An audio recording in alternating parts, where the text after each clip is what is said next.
Saya sering cerita di mana-mana, teks hadis itu sebenarnya berbunyi gini, ini hadis sahih. Mangka na yu'minu billahi wal yaumil akhir fal yukrim jarohu. Ada yang fal yukrim jarohu doifahu, ada yang fal yakul khairan aul yasmut. Siapa yang iman dengan Allah dan Rasul maka harus memuliakan tetangganya, memuliakan tamunya. Dulu itu ada seorang ulama dipanggil anak muda, dibully terus sekarang. Wahai kiai, datang ke rumah saya. Datang kiai itu. Setelah sampai ke rumah orang itu, silakan kiai kembali ke rumahnya. Saya tidak butuh kiai. Kiai itu dengan riang kembali. Setelah di rumah dipanggil lagi. Pak Yai, silakan datang ke rumah saya. Datang lagi. Ya senyum-senyum kiainya santai. Wah, nggak jadi butuh Pak Yai. Silakan kembali lagi. Sampai 3 kali. Oh itu kalau rektor digitukan marah itu. Dosen marah. Kiainya santai. Santai, senyum-senyum, rileks. Ketika ditanya, kenapa Pak Yai tidak tersinggung? Jawabannya unik. Anak muda, saya ini senang sekali nuruti perintah Allah, disuruh menghormati tetangga. Sehingga ketika Anda manggil, ya saya datang. Ketika Anda nyuruh pulang, ya saya pulang. Saya senang sekali nyenangkan tonggo. Dan itu perintah Allah, jadi tidak ada hubungannya dengan kamu. Wah, pemudanya nangis minta dimaafin. Kalau kita kan enggak, kita ini dosen, kiai, mungkin kita doktor, mungkin kita profesor. Tapi kita ini sering didikte oleh orang bodoh. Kalau orang bodoh itu jengkel, lo kita ya jengkel. Lo kamu jengkel, dijengkelkan orang bodoh itu namanya terdikte. Itu bodoh apa pinter? Oh itu tidak pinter sama sekali. Kalau betul-betul kamu pinter, hanya bisa didikte oleh Allah Subhanahu wa Ta'ala. Jadi antara hukum Allah apa? Wa ahsin man asa'a ilaika, berbuatlah baik sama orang yang berbuat buruk sama Anda. Itu dikteannya Allah. Kalau dikteannya orang-orang bodoh kayak dimangkel ben mangkel, terus kamu mangkel.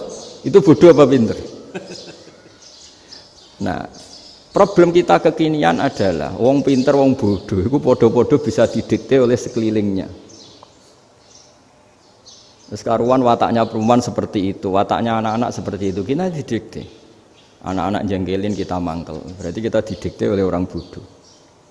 Makanya agama itu unik, kadang ngendikan wa ahsin man asa'a ilaika, kadang wasil man qata'aka, sambunglah orang yang memutus kamu. Karena dengan demikian kita hanya didikte oleh Allah Subhanahu wa Ta'ala, bukan didikte oleh hukum sosial. Cara Jawane nak ngapiki tangga sing apik akeh tunggale. Berbuat baik sama yang berbuat baik pada kita itu, mbok orang fasik ya seperti itu, maling ya seperti itu, sama. Tapi kalau berbuat baik sama orang yang berbuat jelek sama kamu itu baru luar biasa. Dan memang teksnya hadis wa ahsin man asa'a ilaika, berbuat baiklah sama orang berbuat buruk sama kamu. Jadi nggak boleh orang didikte. Makanya ngaji di sini diantaranya saya akan cerita dalam sebuah hadis sahih, dalam hadis hasan yang diriwayatkan Imam Tirmizi, ada kalimat dari Rasulullah SAW. Dawe Nabi, la takunu imma'atan taquluna in ahsanan nasu ahsanna wa in dzalamu dzalamna walakin watti'u anfusakum in ahsanan nasu an tuhsinu wa in asa'u alla tazlimu. Kamu jangan jadi orang yang mudah diombang-ambingkan oleh orang sekeliling kamu, yaitu kamu mengatakan jika orang baik ke saya akan baik, jika orang buruk ke saya juga akan membalas buruk. Itu namanya Anda didikte.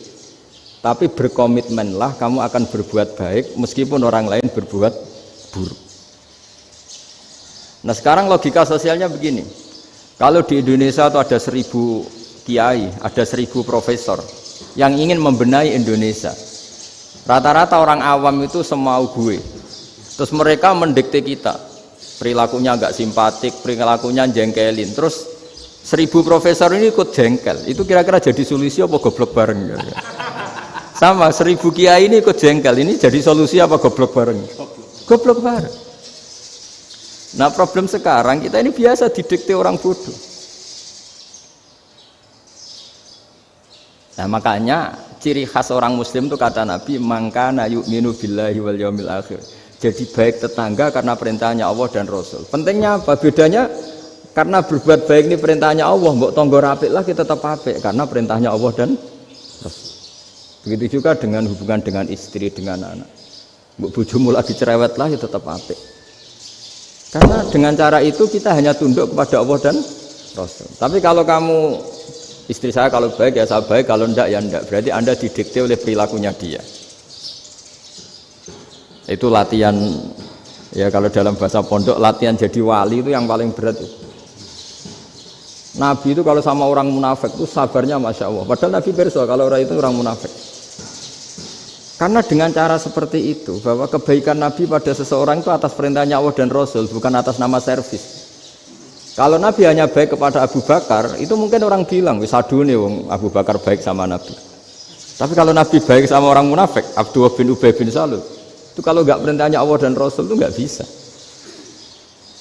Nah ini cobalah berlatih seperti itu sehingga kita tidak mudah didikte. Ya saya ulang lagi nggak mudah apa? Didikte. Maka di antara kebaikan Allah dan Rasul adalah bahkan orang dolim saja diberi jatah rahmat.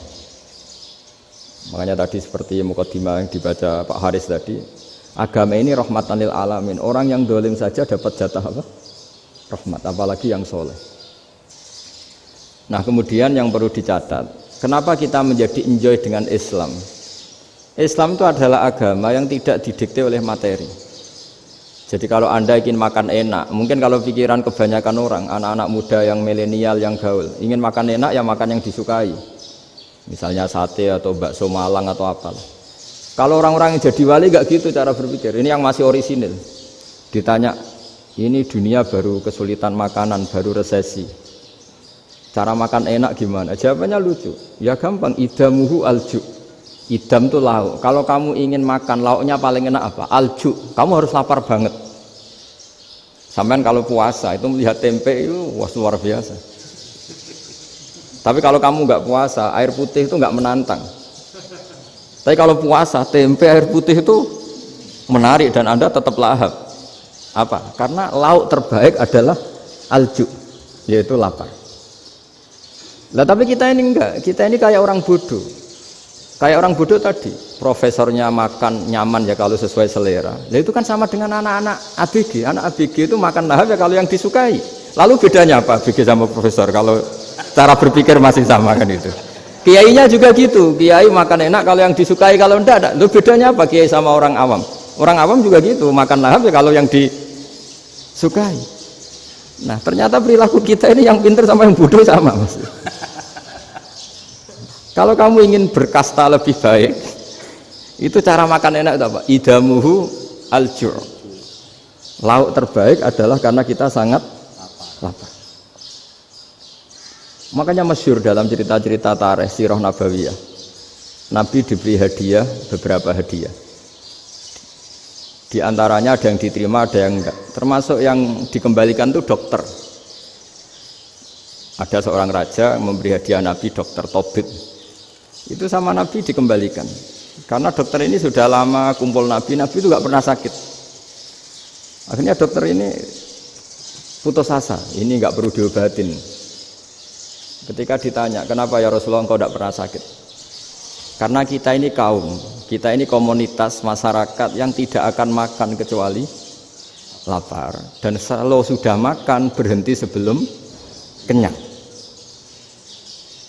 Jadi sederhana sekali pengobatan zaman Nabi. Sebagian besar penyakit itu pasti disebabkan kita ceroboh dalam hal makan. Sudah ngerti kalau durian masalah, kalau makan durian enggak kehitung gitu. Apalagi kalau gratisan itu tambah banyak gitu.